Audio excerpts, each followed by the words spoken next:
I tend to align more with what the Stoics say on this one, that there is only so much that you can control in life, for the most part. That's the point of this. You are the main decision maker. Yes. And the model of life that you choose, Indeed. the way of viewing life that you choose.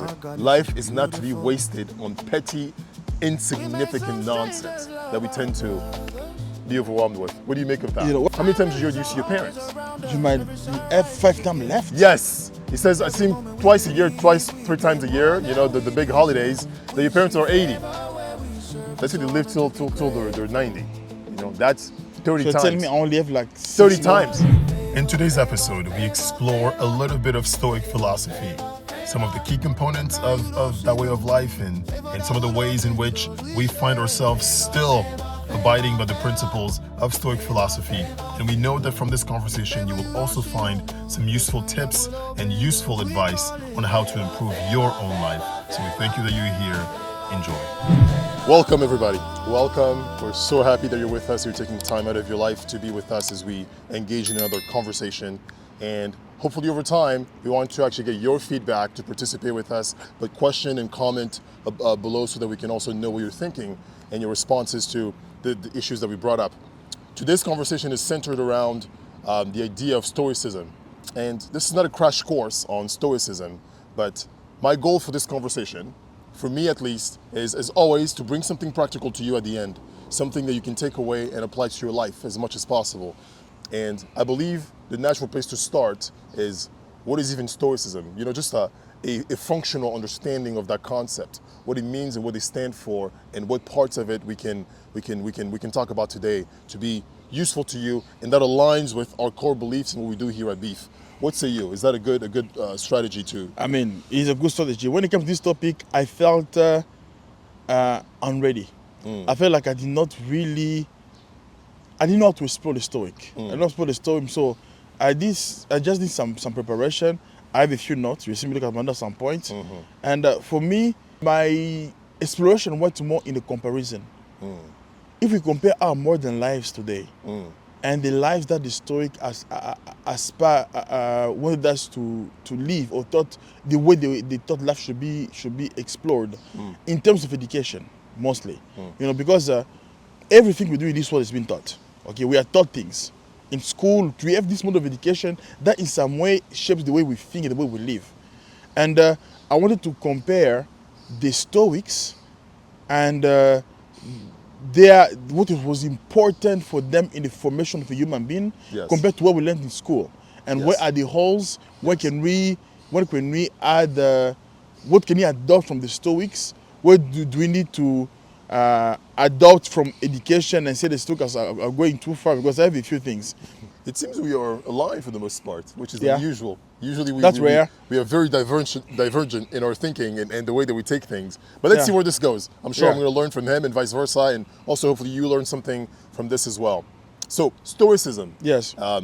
Within the frame of this conversation, the functional definition that I really see that is satisfactory to me is simply the Stoics. What they believe in is primarily this notion that you cannot control everything that happens in your life, but you can control how you respond to it. And that right there, I cannot even disagree with that. At first glance. I think it was Epictetus. Yes, Epictetus, yes. And he has this thing, the phrase he says is, there are things that you can do something about, and others you can do nothing about. Epictetus, he has a quote. There is a quote of Epictetus that goes by, it's not the things in life that bother people, it's a response to those things. There's another word more fitting. It's judgment. Yes, it's not the things in life that bother people, but it's their judgment. Their judgment of the things that cause that pain, that ache that we experience in life. Marcus Aurelius talks about that as well. So, as we just mentioned, one of the key figures of Stoicism, Epictetus is one of them. You will not go far without also hearing about the philosopher king, Marcus Aurelius, and there's Seneca as well. There was a season, in our growth. Yeah. As we've been engaged in this journey of constant growth. Yes. there was a season where Stoicism was, at least for me, I don't think we were aligned on that one. No. Mine came before you or after you. I don't know how. I was in But college. I mean, we're not even talking that often when I was yes, going so to this. yours was really early. For me, Yes. it was maybe 2 years ago or so that I was really, really onto Stoicism. And Marcus Aurelius was my favorite. He's still my favorite to this day. Oh, yeah, This man is a thinker of the highest. His journal became an actual world-renowned book. In philosophy. That shapes policy. Meditations by Marcus Yes. Aurelius. Interesting. It reads almost like Proverbs by Solomon or Ecclesiastes. I'm going to share my prompt of discussion. It's like my statement to be explored, to see if there's value on them. Yes. And where I glimpse them from. And then we can go from there. And then you can tell me what you think about it, what Okay. you don't agree upon. Yes. So this is the idea, the dichotomy of control. Epictetus, the brother, he says, some things are up to us, others are not. I thought that it is an obvious statement. Nobody can disagree about that. Yet, we don't grasp its importance when we hear it. You know, somebody giving you such a simple thought. Some things are up to us, others are not. Do with that what you will. And often we don't do enough with that. So as I was going through that process, I understood that this was I wanted to look at it in the context of comparison of education. If my child was being educated by the Stoics, by the modern system, what would be the differences? Like, for example, one of the major differences will be school measures output. You know, they measure your grade. Yes. They measure your success. They measure your athleticism, success in sports, and we carry that definition of success throughout life, which I believe for me is a source of anxiety. The Stoics tend to measure input. You know, That's way to put it, yeah? they tend to measure input. They instead of measuring your grade, they measure your effort. They measure the things you put in, which it's impossible to carry anxiety about input, because it is among the things that are in your control. You know, school teachers to put so much importance in things that are out of our control, like education. So here's my prompt to be discussed. One, how much suffering is in modern life comes from emotionally investing in things we never controlled? I believe a lot of it. Yes. I believe a lot of it. In fact, most of it in life. In a recent conversation that we had, we mentioned this notion of radical, what was it? Accountability. That everything that happens to you, you have to put it on yourself. It's my fault. It's just that people who abide by that principle tend to ascribe everything, put it on their back, take it on the chin, and move on. It happened, it's on me. I'm not going to blame anybody, I'm not going to blame anybody else. I believe that way of living is not quite right. It's not quite true. Something is missing. Something is missing there, but I tend to align more with what the Stoics say on this one. That there is only so much that you can control in life, for the most part. There's too many outside forces that go beyond your control. And bringing it back to school, I'm trying to imagine what school would have been like if I was being graded on my effort instead of my results. Because in a way, the results really don't lay in your hands. You cannot really control what happens. In fact, you can never control what happens, really. You know, your results could be, you know, we've had a few teachers growing up back home who were clearly, they demonstrated favoritism. I can give you a story. I remember we had a history teacher. Yes. What is his name? Do you remember his name? I don't want to name the wrong person. I'm not Anyways, quite sure. I'm not quite sure. So we had a history teacher. That brother is a beef of yours truly. You know, it was one of those authoritarian people who wants to be feared and whatever. Yes. And that energy did not work with me. So I never gave him what he needed. I never gave him that reverence. You know, I should have probably. It was just youth and revolting. So now, imagine, this is silly, talking about education, teaching you the wrong things at school, which is something I want to nail down here. We had to do cards, to draw maps. Draw maps, yes.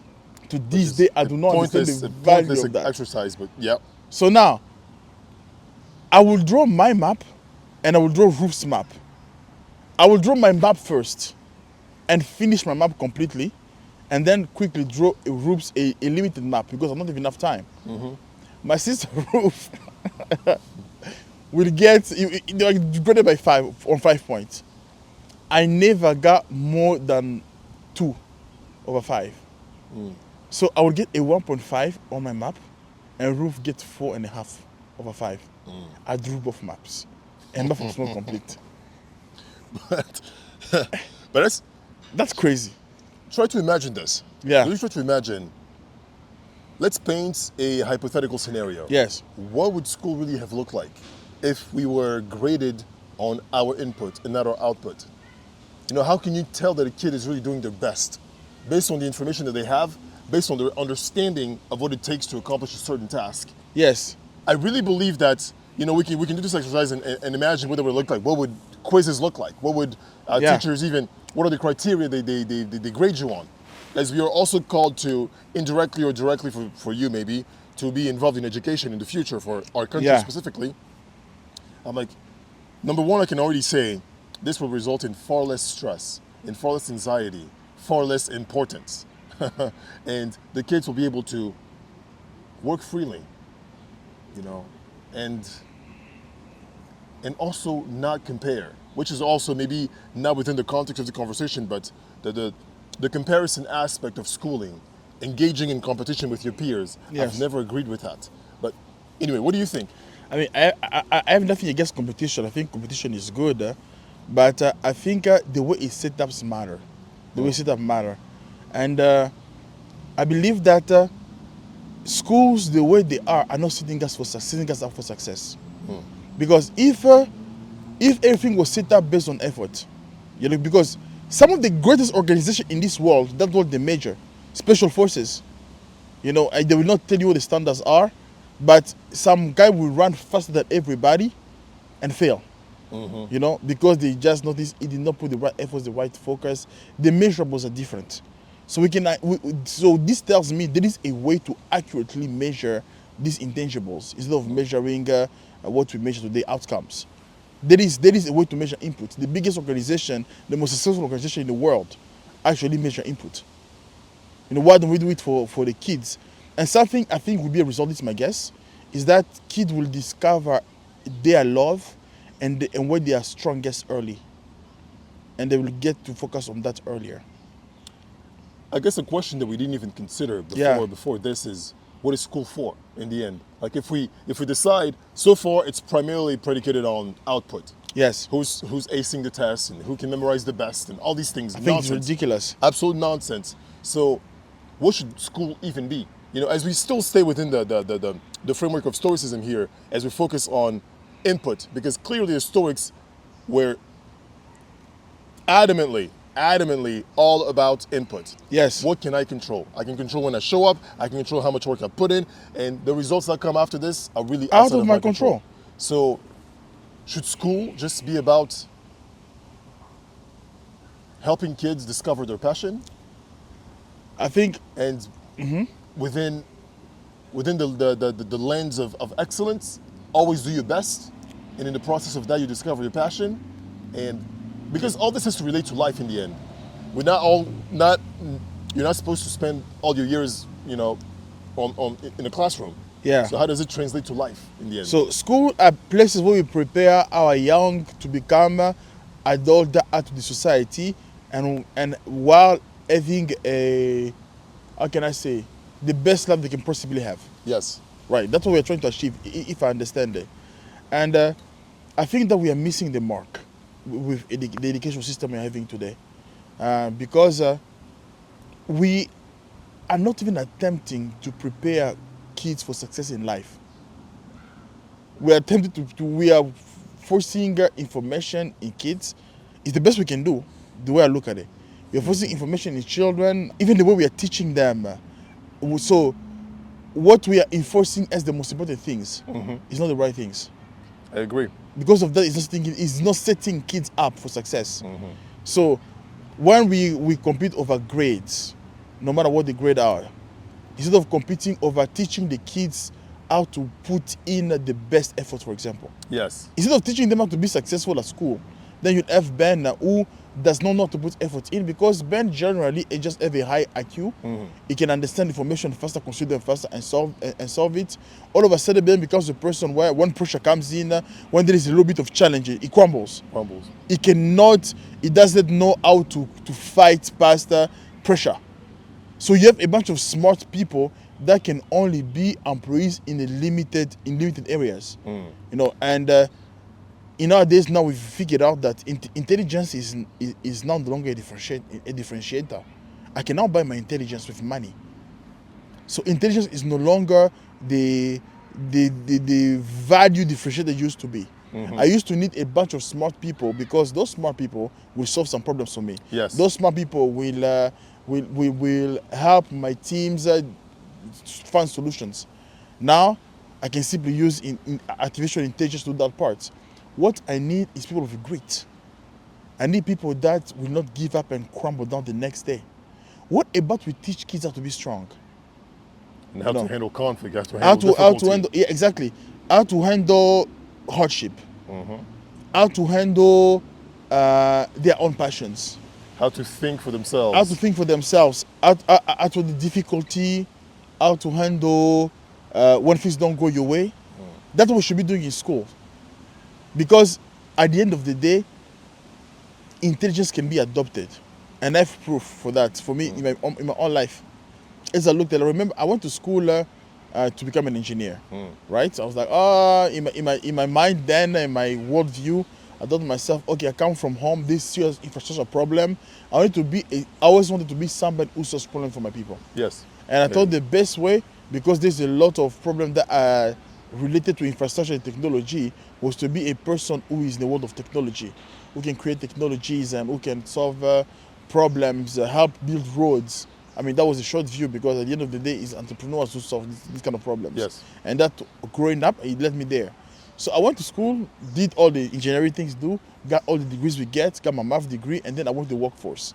And the first thing they do when you get you enter real life as an engineer, they promptly inform you that you know nothing. And you're going to have to learn everything. And I can tell you something. So what I learned on the job, right? I did not really need the entire engineering thing to know. Yep. I could have learned. I was any basic intelligent person with a bit of effort. With the background, you need to know physics, basic physics. You need to know basic mathematics. You need to understand a few concepts in materials, for example. Yes. But on the job, you don't need a degree. As a matter of fact, there are people who are working as high-level engineers, but they couldn't get the B.E.E title because when they started as machinists. And they were doing what they got promoted. They are making way more money than me. They know far more than me, and they only have a high school degree. That tells me that the idea that I desperately needed to go to college, give them all my money, that's what college was for. I think college, what I got the most out of college was the relationship I made in college. My friends. The most valuable thing I got out of college is my wife. Good for you. W. You know what I mean? Yeah. So it tells me that education did not prepare me for life. Do you know what prepared me for life? Yeah. Football. Football prepared me for life. Coach Kifne did not care how late I slept. I had to be at 5:30 in that place, ready to go through pain, suffering. So football taught me to be dependable to other men. You know, there are some small things that they will teach you, for example. So we have in spring practice, our coach, I love these people. I haven't talked to them in a long time. We'll have these things where they will have pink shirts and blue shirts. If you're a man that day, you receive a blue shirt at the end of practice. And if you're a sissy, you receive a pink shirt. And you'll have to wear that pink shirt all day. You know, as people, because this is seeped into the culture of the school or whatever they know. That brother right there, a CC walking around. He did not do well. And do you know what they will grade? They will grade effort. They will grade the team spirit. Like for example, they took the entire team, they broke it up in mini teams. In your team, there will be a receiver, an offensive lineman, a linebacker, a group of people. So you have big people, you have small people. Now, we have a circuit. in this circuit, there are exercises that are better for the big people and some that sucks for the big people. Like, for example, the shadow sprinting. We hate it, but our receivers would kill the time, right? And then there is flipping tires. Well, they don't make the tire smaller. So Christian can flip that tire like crazy, but a small receiver can't. And they are grading the effort of every team. Are you picking up each other? How is the receiver pushing me on the runs? And how am I pushing him on the lifts? And they're just going around and grading. They're grading effort, they're grading that. At the end of the day, they give you points and they give you shirts. There's no discussion. You take the shirt you are. There you go. Now, and they will teach us things like, for example, if one member of your team misses that morning practice, everybody in the team has a pink shirt. What you did as a work, it becomes moot, because it is your responsibility to make sure that every team member is awake and ready to go. Those are lessons that I carry in my life today. Yes.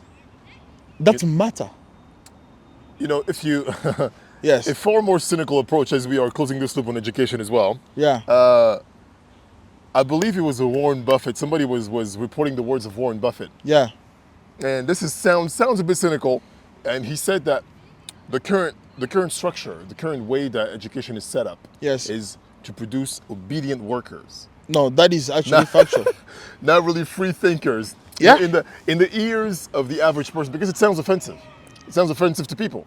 That, especially because when I heard that, I looked back at my career in education, Yeah. the early years, and also later on in college. Yeah. That you trained to raise your hand when you speak.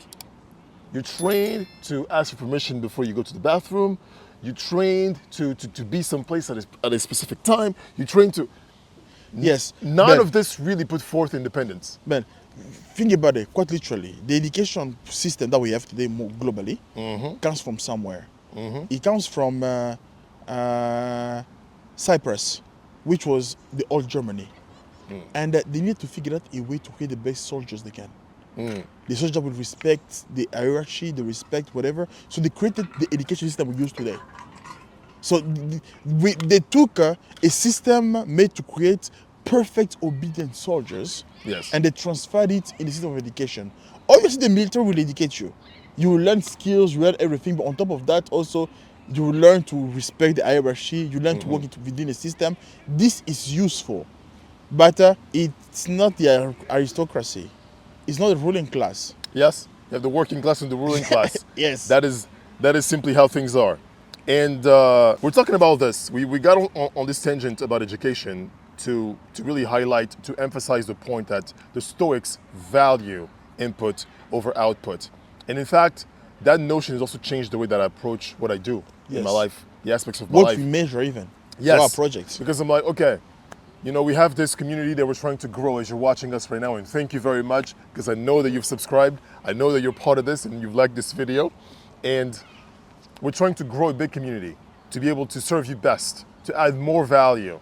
And I wish I could guarantee that effort, this particular video or that particular effort or doing this or doing that, could guarantee that, okay, next week we have 100,000 subscribers, and in a month we have 1 million. But it doesn't work like that. You really literally cannot control the result of what you do. But you can control that we're gonna show up at this time every Tuesday to have this conversation and let it do what it does. Because in the end, we know that this is what leads to, values what leads to people following, people finding you interesting and useful in their lives. But we don't know how many videos it'll take. We don't know how long it'll take. We don't know any of these things. So it's pointless to be at home and stressing about, man, I need to lose 20 pounds next week. I have a wedding coming up in 3 months. I need to be like, dude, you don't know how your body functions. You don't know how your hormonal balance will be next week. You know, that has really, really reshaped the way that I approach entrepreneurship, my marriage, my life, my friendships. I will show up. I will do my best. I will do my best, and chances are good results will follow. And I have good reasons to believe that good results will follow, because that's typically what happens. So yeah, yes, I agree with that. Because you're focusing on input, and then you get the result, and then you examine the result. Yes. You make adjustment. Yes. More input. Inevitably, you get a better Indeed. product, And when the product serves the people will inevitably react to it positively. Everybody's out there seeking for things that improve their lives, that make their Yes. lives easier. Everybody. Yeah. So continue. Down the path, down the road, you will stumble upon something that people find useful, that people find valuable, and do more of it. Yeah, so we said something. I know you want to move on from the education thing, but there's something, a question I want to ask. Yes. As you know, I found questions very useful. So now this is something we've established, we've agreed upon. This education system is not useless, but it's not doing the right job to prepare children or little adults to take on life successfully. Yes. Right? So there are successful people in this world. A lot of them get extra education, in some way. Probably, there's the reason why the kids of successful people think a certain way. A lot of them thinks or have a way of thinking that give them advantage in the marketplace. Because they receive the information from their fathers, from their parents. So I'm asking myself, how would an average parent make sure that their kids, on top of the education system that we all are somewhat prisoner to, their kids get the added proper education to keep them competitive when it comes to the marketplace, the world? What can random slow Joe like me? I have 2 kids, they go to public school, right? Yes. I have a job, I have Yes. to come back, I cannot spend that much with them. What can I do to make sure that I'm creating killers who can go out there and take over the world and be successful and enjoy their life positively and live stable lives, Yes. instead of anxiety-filled lives? In my view, again, you watching this, you know for sure that money makes a difference, resources in general. So if I have the resources, if money is not part of the equation, Yeah. I'm not sending my kid to any of these pre-established, these establishments that have been around for centuries, teaching the same kind of things, teaching everybody the same way. I would veer away from that. But that only a select few can do that. But for the average person, your kid is going to public school and all that stuff, Yeah. I would put my utmost effort into imparting into the kid soft skills. I know that we don't like that term because this came up also in a conversation I remember recently. So to me, when a kid is really young, and in fact, your kid in general, your child in general, it is the responsibility of the father, of the parent, to impart in them these things that I call soft skills. Yeah. That kindness, honor, effort, resilience, all these things. And as a parent, you know your child. You know the areas of their life where they tend to give up too easily. They tend to not want to show their best at doing chores, at How to deal with failure. yes, all these things. Be there, allow them to fail, allow them to be challenged. In a controlled setting, obviously, within some controls, let them challenge, let them fail, and encourage them. Speak life into them, speak positivity, speak to them that this is impressive. I see what you did here. What would have happened if we had done this instead? The notion of grading, the notion of, this is a C, this is a D, it's nonsense. The kid is doing their best. If they're not doing the best at something, it's because they don't understand why would I pour myself into this? What actually results from me spending an extra 30 minutes on making sure the yard is perfectly clean instead of just cutting it? Isn't the point for just grass to be cut short?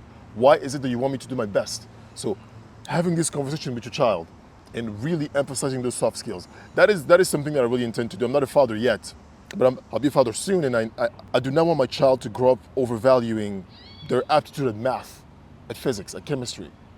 Are you a good friend? Are you somebody that people do not mind being around? Are you somebody who is generous? Are you somebody who is resilient, who is going to try over and over and over again when nobody's looking? Those are the things that I believe that translate in life later on, way more than how well you can take a standardized test.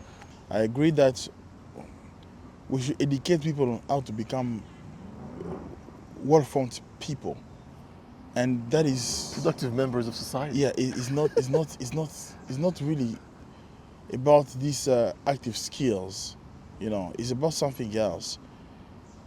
Your friends, people around you, are they thinking of you with gratitude when you're not there? You know, if you added enough to their lives, Yes. the lives around them, if you added enough to their lives in such a way that they think of you as an impactful person. And within there, you can figure out what you're good at, you know, because we're all good at something. Yes. All of us. It's just a matter of finding it. A person that knows how to deal with hardship, a person that knows how to deal with failure, a person that knows how to support others and how to give and receive should be fine. I mean, listen, think about this. Yeah. How often have you thought, as you approach a person, as you're considering investing more of you in that relationship, how often have you considered, is this person good at math? Like, what was your GPA? ACTs? How have you been fooled and bamboozled into thinking that those things are all that important? How? As a matter of fact, even in hiring, that is not one of the things I look at. Right? It's not that important to me. Like, are you a genuinely nice person to be around? Yes. Are you a person of integrity? Yes. Can I trust your word? Skills I can teach you. Yes.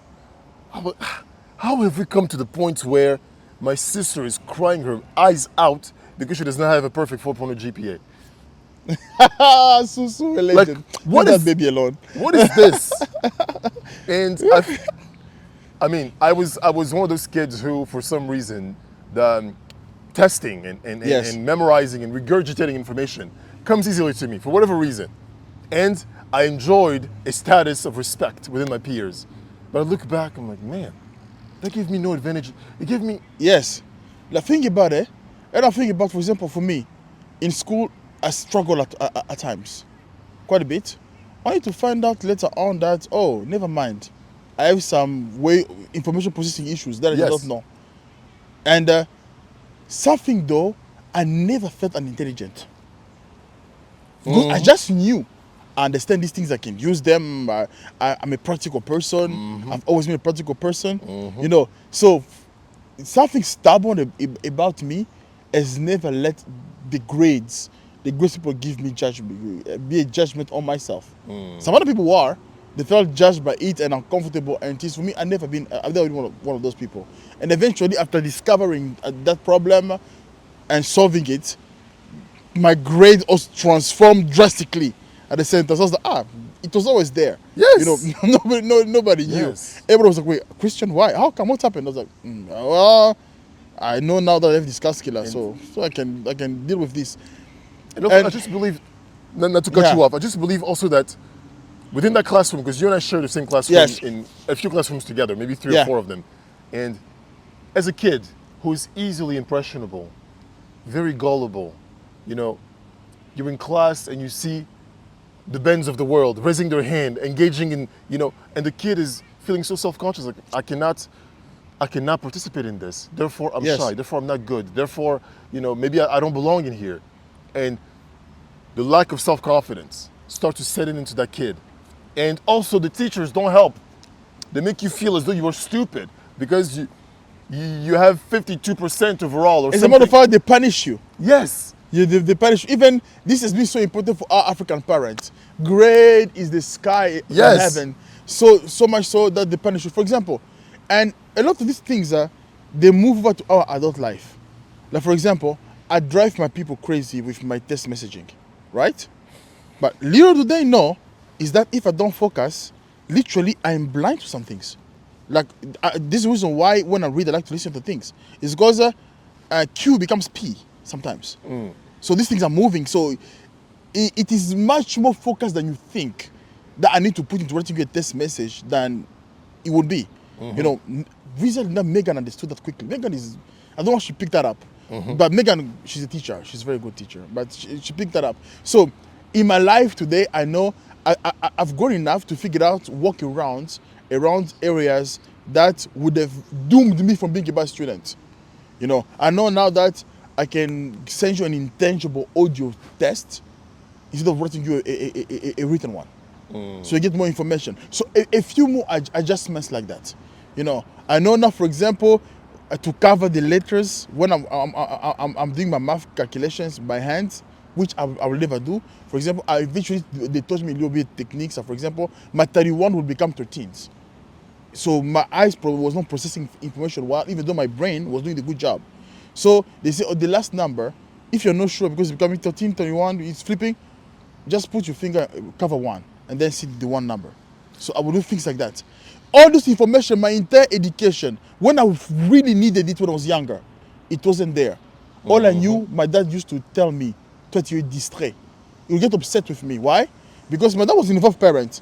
So he would see I failed an exam, right? And then he would take that exam, do some question, and he would test me at home. And I would explain to him how to solve the problem beautifully and walk him through the problem. And then he would look at me and say, mais toi, tu te concentres pas. You're never focused. You're always distracted. Why is it not translating on paper? You know, you're daydreaming. You know, so, honestly, that's what he thought. You know, and to be honest, I believed it as well. Because it's like, I understand this. Why am I making so many errors and failing? I did not know that. Like, we'll have exam period times and we'll study together. I will explain people how to solve this math equation properly at home. Yes. People will understand. They are good, will improve, but my exam, I will not do well on it. Even though I understand the concept beautifully, I just couldn't actively do it because I just have this calculator, people. But in Africa, who knew this calculator? You know what I mean? What we know is you're stupid. You know, so a funny thing, yeah. So listen, I've always felt smart. I was like, something in me knew things this grade and what's going on in my head. Something is not matching. I cannot give importance to that. Thank God I've had this personality in my entire life. What if I given more importance to that instead of what was going on inside? That would have changed my personality, my way of viewing myself. Yes, completely. Your identity, which my identity is a conversation we need to have at some point. I am statements. A critical conversation. Yes. So many thoughts come to me about education, and yeah, I didn't think this was going to be an educational conversation. But also, I want to do you justice because yes. at the beginning of this conversation, I mentioned that I wanted to compare a few of the key concepts of Stoicism. Yes, let me and hear see that. how they apply to yes. to our lives. So what I'm going to do is I'm going to throw at you a few of their concepts, a few of their key beliefs, and see, do we find agreement in it? Do we find value in it? Is there nuance? Yes. So I want to tackle 3 of them that really marked me. I know they have way more than 3, but number 1 is this notion of Amor Fati. I'm not pronouncing the Greek all that well. I apologize for that. But the idea is, the translation, the literal translation is love of fate. So the Stoics love fate in the sense of they do not blame anything that happens to them. They do not ascribe negative judgments to any event that happens. So they take life as it comes and they just roll with it. So a Stoic would not ask the question, why is this happening to me? A Stoic would ask, what can I control about this? You know, what can I glean from this so that I improve going forward? Complaining is useless. Yes. We know about that. But I don't think that we are to be at peace with everything that happens. No, I think why is this happening is an important question to ask. Whether it's a good thing or a bad thing, the why question is crucial. Even when you're developing a new technology, the why question is crucial. Like when I'm creating an algorithm for a robot, for example, and something breaks, the best question I think myself is why? Why did it break? But hold on, when you say when you are asking why is it breaking, there's a nuance there too. You can ask why from a curious standpoint, and why from a defeated victim standpoint. Okay, now that is the nuance we have to look at. Yes. If the Stoics are saying don't victimize yourself, yes, then I agree with that. Yes. Don't victimize yourself, but I think always ask why. Because if you don't ask why, this thing is doomed to repeat itself happening to you again. There's a lot of people that are living miserable lives because they've not bothered to ask, what is this happening to me? But in general, I largely agree with this principle. Largely. Yeah. In fact, I'm having a hard time finding points of disagreement. But life comes, the river flows. What happens to you happens to you. It's already happened. Move on to the next thing. Kinda. but also what happens to you is a good indication of the state of your life in some Yes. instances. You know. What do I need to change? So Yes. so I guess what I'm talking about is you should nuance properly. Is that why question has to be there, but it has to be from the standpoint, from the positioning of trying to find a solution to a negative outcome. Because that's what we do. We try something, we get a result, we look at the result. If it's not what we wanted, we don't have to lament, kick and cry. Yes. We decide, okay, what should I have done differently Yes. to get the result I desire. So when I'm asking, wow, that speaks about also the change in me personally. Because when you say why this happens to me, I did not even think that would possibly be complaining. I thought that would be about trying to find a reason that can be solved. You know, so. But you know, why always me? Oh Lord. Why is it? So Those that's people what are the- annoying to me. That is what I the- cannot the spend enough warning time with a against. why always me person. Amor Fati is something that I agree with for the most part. You know, taking life as it comes, getting your lessons. And the Stoics, this is apparently one of the biggest misconceptions about the Stoics is that they're espousing a way of life that is emotionless. That is not what they stand for. They're not telling you that, okay, whatever happens, it is what it is. Let's continue trudging forward. No. No. We're human beings. We have fears. We have anxieties. We have happiness. We have sadness. We have all these things. But they're big on not letting your life be dictated by those emotions. And I believe in it. Yeah. There's a place for fear. There's a place for anger. But you better believe I will not make long-lasting decisions in a state of anger. I'll deal with it, get it out the way, and move on. Focus, keep my focus on what is constructive, what is positive to me. So that's for Amor Fati. I don't know if you have any further comment on this one before I No. move on. No. Next one, the third. I'm especially curious about the third one, but the second one is what is the Greek on this one? So they have Amor Fati, Memento Mori. Memento Mori means remember you'll die. So a proper Stoic goes around life Interesting. with that almost reminder, you know, in the back of their mind. Remember you will die. And the purpose for that is to prompt you to focus on the right things, to not bicker back and forth about the petty little things, you know. Also, to be grateful. So do you think there is value in never leaving too far away from your awareness the notion that you will die? In fact, you may die in the next hour. You may die tomorrow, next week, next month. To always have death as a close companion, a reminder that life is not to be wasted on petty, insignificant nonsense that we tend to be overwhelmed with. What do you make of that? You know, what I can say with that is I don't live that way right now. Okay. I don't think of my death obsessively, Yes. constantly. But I can say that if my death was on my mind, I would be even more productive than I am now. Protective? Productive. Productive, okay. Productive in the things that matter to me. And also, I think it will remove my focus on the self-centered aspect of life. I'm gonna die soon anyway. I need to focus on the things that are gonna stay after me. I think that's the change it will bring to me. So is it advisable? I do not know. Does it come with distress? You know, this idea that you're gonna die. Does it also affect the good moment of life? Like I'm there playing with my kids and then this stuff comes, I'm gonna die.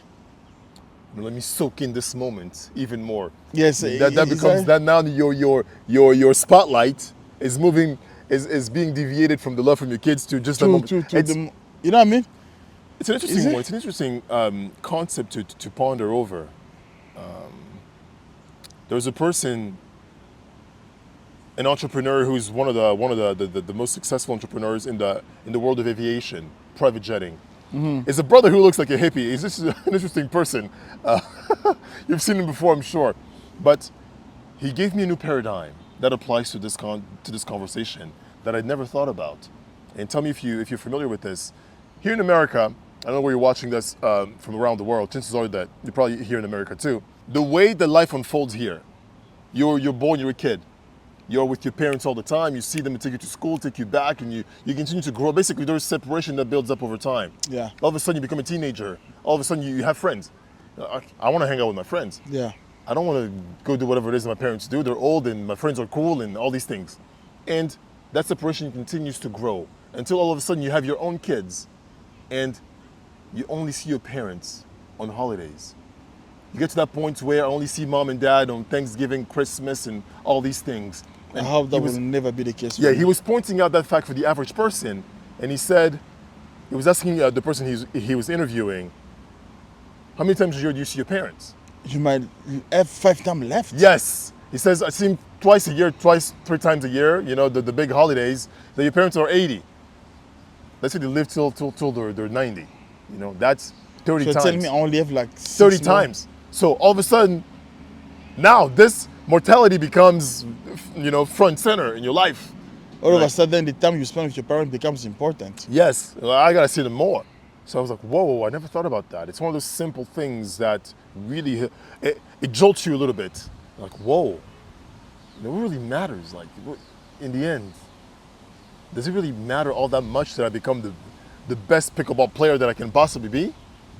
Drilling 4 hours a day instead of taking a couple weekends here and there to go be with my parents. So I can see the value in having death not too far from your awareness, but also I have to admit, I do not have my death in sight. I don't think about it much.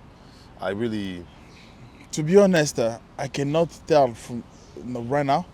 I cannot tell if having that awareness constantly in your mind will yield overall positive results in my enjoyment of life, in the way I live life. I cannot tell. It could be, depending on personality on the person, it could be something that takes away from joyful moments. It could be something that takes away from being present in a moment. Only thinking of this impending doom that is there to take us away from the things we enjoy. I don't know if that is a wise way to live life, but I can tell you that the urgency that knowledge brings to you might push you to live a life of high productivity and also high enjoyment. You get now, when you know I don't have that much time, I'm going out at some point, then you make sure that the most of your time you're doing the things you want to do. things you want to do. Yeah. I see the value in that, but I don't know if I would advise somebody, whatever, remember More, whatever was the word is there. Memento Mori. Memento Mori. Oh, wow. No, I don't think I would advise somebody to Memento Mori. I don't know. But I do see the value in it, Yes. and I cannot even tell if I want to Memento Mori. I don't know yet, but I see the value in it. Maybe More every 6 months. That'll be useful, When I have my personal meeting to recalibrate, to evaluate 6 months, maybe in that moment, adding the Memento Mori in that personal meeting will add. But I wouldn't Memento Mori every day. That sounds depressing to me. But I could be wrong, people. So tell us what you think about it. Yeah. Or maybe there's a nuance about it that we are missing. I don't know. Tell us. And does it really make you more grateful?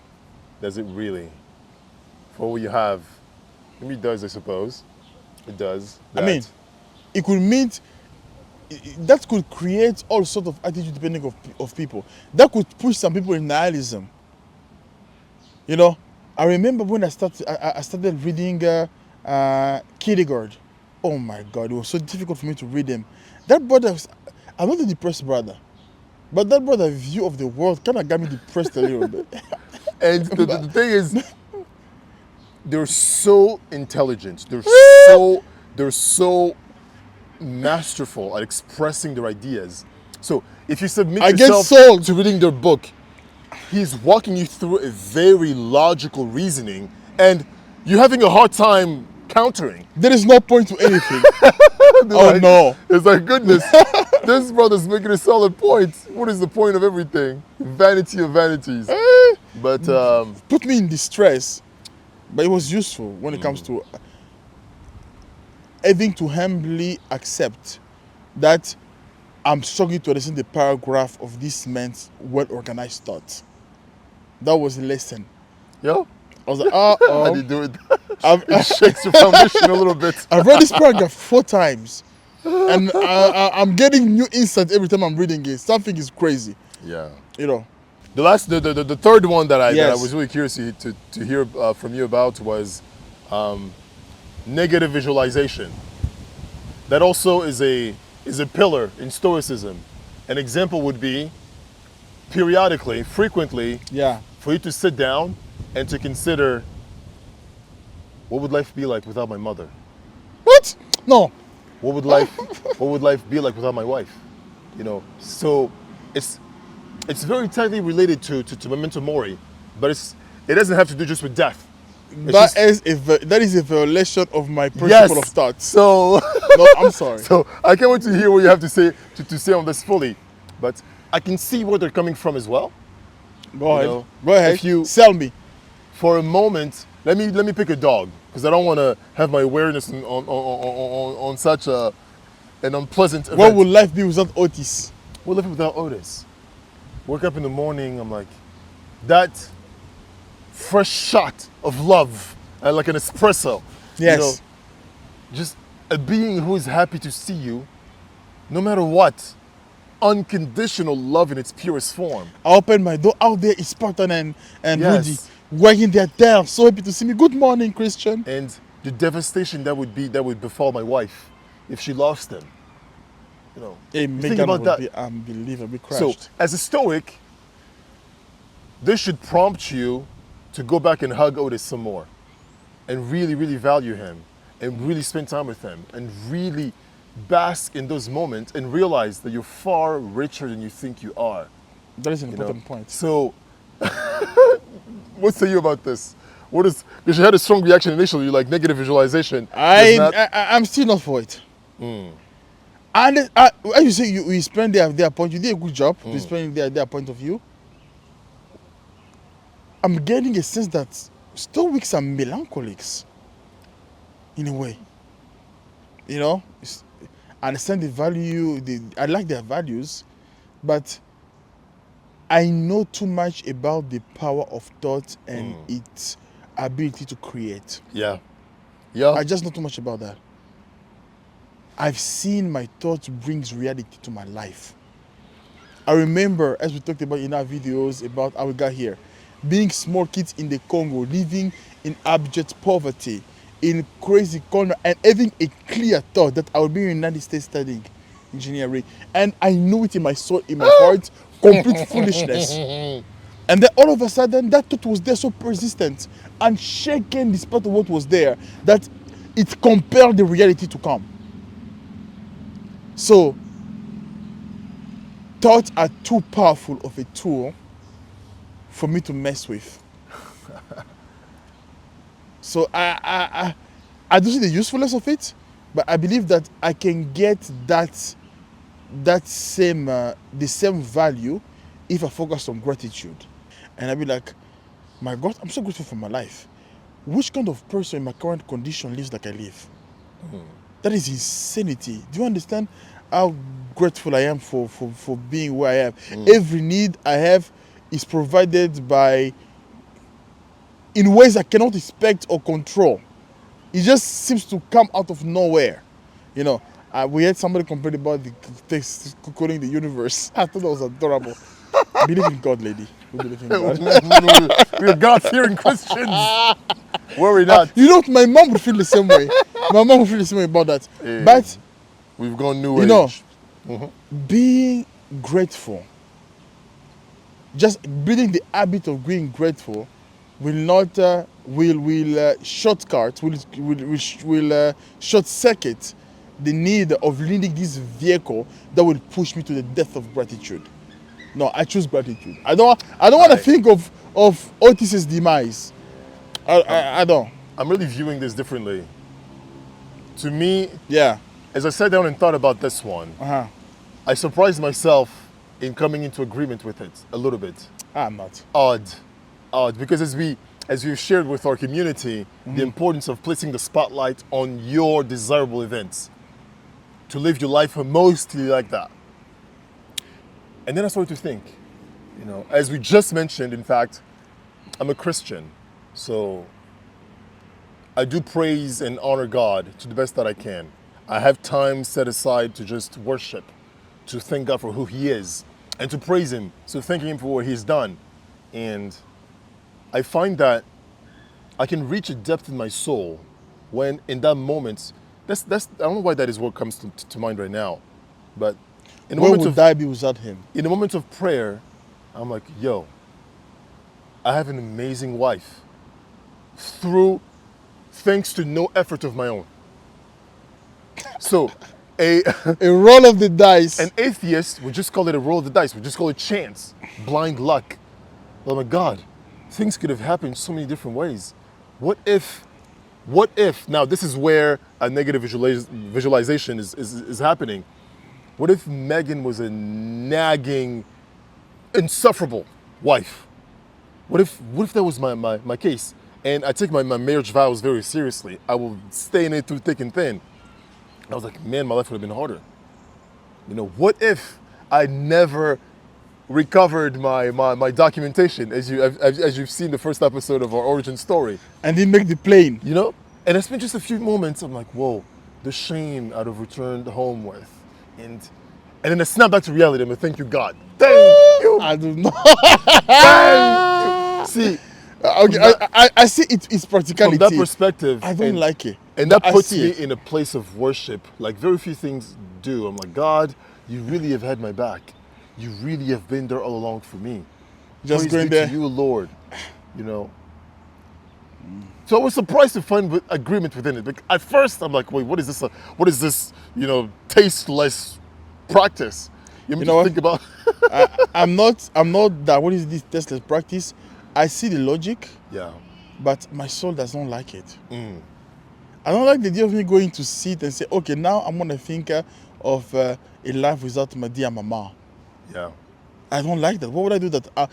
Often I sit down, I'm thinking of a future with my mom old, enjoying a grandchildren, and Spoiled living rotten. spoiled to the bones.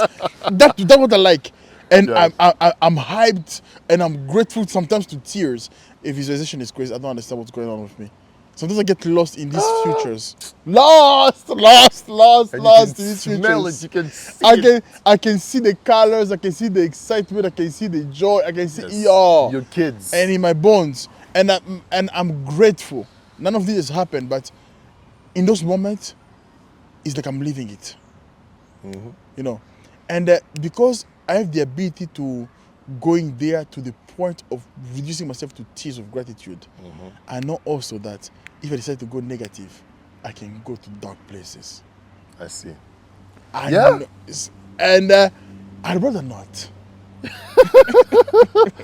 But that's the point of this. That's the point of this. You know, you are the main decision maker. Yes. And the model of life that you choose. Indeed. The way of viewing life that you choose. And the Stoics, I respect these people a lot.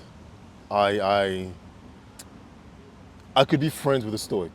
Oh yes, I I agree. could be great. You know, there are people that we avoid. I don't want negative people. I don't want complainers. I don't want defeated people. I don't want victims around me. But I wouldn't want a couple Stoics. Insufferable. I wouldn't want a couple Stoics. As a matter of fact, You there's know? it's a lot of things about Stoicism that I would like to adopt in my own life, and that I have adopted in my own life.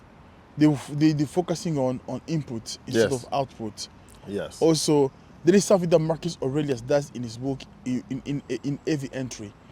Every event he encounters, he reframes it first before reacting to it. Oh my God, I wish I could have that. I try. That's called responding. The brother responds. Yes, sometimes emotion still gets the best of me. I don't know, but something about between exposure to a stimuli and reaction to a stimuli, there is space, and in that space lies our ability to decide. You know, so I can get a stimuli that erects a reaction in me, erects an emotion in me, and every once in a while, I will remember. At this point, most times, I remember that phrase in my mind and try to give myself space. Yes. Just space before I can react. Yes. So that in that space, that's what my right and my power to decide happens. Because if I don't give myself that space, I lose my right to decide, and I make decisions that I regret later. And to my shame, sometimes it is reactionary. You know, it is puff puff, and I give myself space. I'm like, I give myself space in retrospect now, and now I've already reacted. No, you know, And you've made things worse. I made things worse. And other things have shown up. And Now you have to go. Now, you know, but Yeah. that wisdom, and one of the areas where I really got it was in conversation with my parents, because I honor them. So it's demanded that I learn I put that space, and I realized that, oh my goodness gracious, the results were far better. The results were far better, you know. Hopefully, I'm quoting it correct, Salomon Ben Judah, and he just, This better not be a B right here. you know, it's definitely a B.